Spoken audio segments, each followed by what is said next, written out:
లక్షణం 7.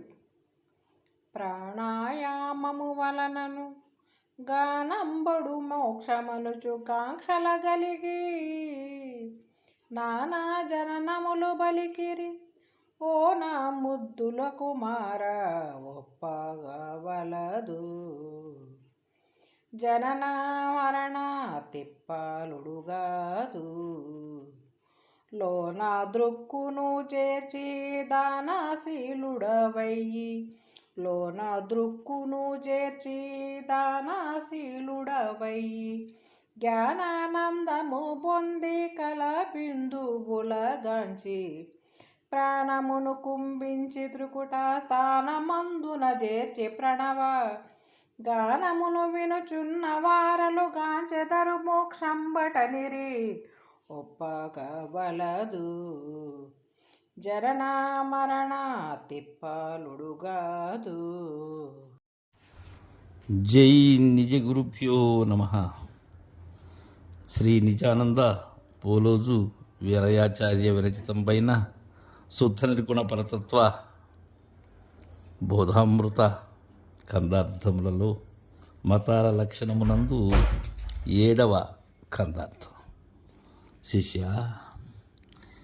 ఈ మతముల వారు కొందరు ముఖ్యంగా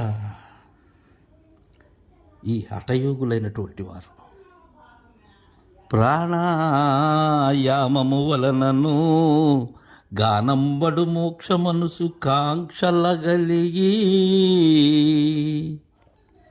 ప్రాణాయామం చేసినట్లయితే అష్టాంగ యోగాల్లో ప్రాణాయామం ఒకటి. ఇది హఠయోగులు చేస్తూ ఉంటారు. ఈ ప్రాణాయామం అంటే అసలు ఏంటంటే, ఈ నాసికములందు సంచరించేటువంటి వాయువు ఉచ్ఛ్వాస నిశ్వాసలుగా, అదే హంస, దానిని మంత్రపూర్వకముగా నిరోధించేటువంటి ప్రక్రియ ప్రాణాయామం. ఈ ప్రాణాయామం, ప్రత్యాహారం, ధారణ, సమాధి ఇవన్నీ కూడా. ఇంకా ప్రాణాయామం గురించి హఠయోగులు లోతుగా మనం విచారించినట్లయితే ఇవి అష్టవిధములైన ప్రాణాయామాలు ఉన్నాయి శిష్య. సూర్యభేదనం, ఉజ్జాయి, శీత్కారి, శీతలి, భస్త్రిక, భ్రామరి, మూర్ఛ, ప్లావిని అనేటువంటివి. ఇవన్నీ రేచక పూరక కుంభకాలకు సంబంధించినటువంటివి. దాని చేత ఏదైతే వారు జడులై వారిని వారు మరచి ఉన్న దానిని మోక్షం అనుకుంటారయ్యా. అలాంటి కాంక్షలతో ఉంటారు వాళ్ళు. నానా జనములు బలికిరి. చాలామంది ఈ హఠ మంత్ర, ఈ లయయోగాలు వారంతా దానిలోనే మోక్షం ఉన్నది అని పలికారు. ఓ నా ముద్దుల కుమార ఒప్పగా వలదు. దాన్ని ఒప్పబడకు నాయన. అవన్నీ కూడా నన్ను నేను నిరోధించుకుంటూ మరలా నేను విజృంభిస్తూ, ఇవన్నీ కూడా సరైనటువంటివి కావు శిష్య. జనన మరణ తిప్పాలుడు కాదు. వీటి వల్ల జనన మరణ తిప్పలు పోతాయా? జనన మరణ భ్రాంతి రహితమవుతుందా? నేను ఉండగానే నేను లేనిదేదో అది తెలిసినట్లయితే చాలు. ఈ ప్రాణాయామాలు, ఈ అష్టాంగ యోగాలు ఇవి కాదు నాయన. ఇంకా కొందరు లోన దృక్కును చేర్చి దానశీలుడవయ్యి. జ్ఞానానందము బొంది కళాబిందువులగాంచి. అంతర్లక్ష్యం అంటే చూపుని లోగా చూడటం.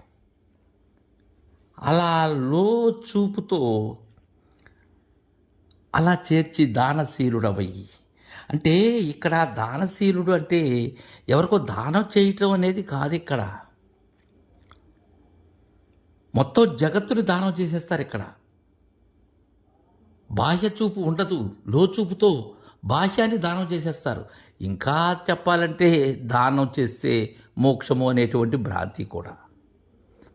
జ్ఞానానందము పొంది కళ బిందు వల్ల గాంచి జ్ఞానానందం పొందుతూ ఉన్నారు. దేని చూసి? ఆ కళ, చిత్కళ ఏదైతే ఉన్నదో దానిని, ఆ బిందువు, ఈ నాదు బిందు కళలతో జ్ఞానానందం అనేటువంటి భ్రామికలతో పొత్తు ఉంటుంది శిష్య కొందరికి. ప్రాణమును కుంభించి త్రికుట స్థానమందున చేర్చి ప్రణవాగానమును వినుచున్న వారలు. శిష్య గాంచెదరు మోక్షం బటనిరి అని అంటారు. అంటే ప్రాణాన్ని కుంభిస్తారు. ప్రాణాయామంలో పద్ధతి అది. త్రికూట స్థానమందు చేరుస్తారు దాన్ని. ఆ భ్రూమధ్య స్థానంలోనికి తీసుకొస్తారు. ఎంతో ఈ ఆధార స్వాదిష్ట మణిపూరక అనాహత విశుద్ధ ఆగ్నేయముల నుంచి దాన్ని కుంభించి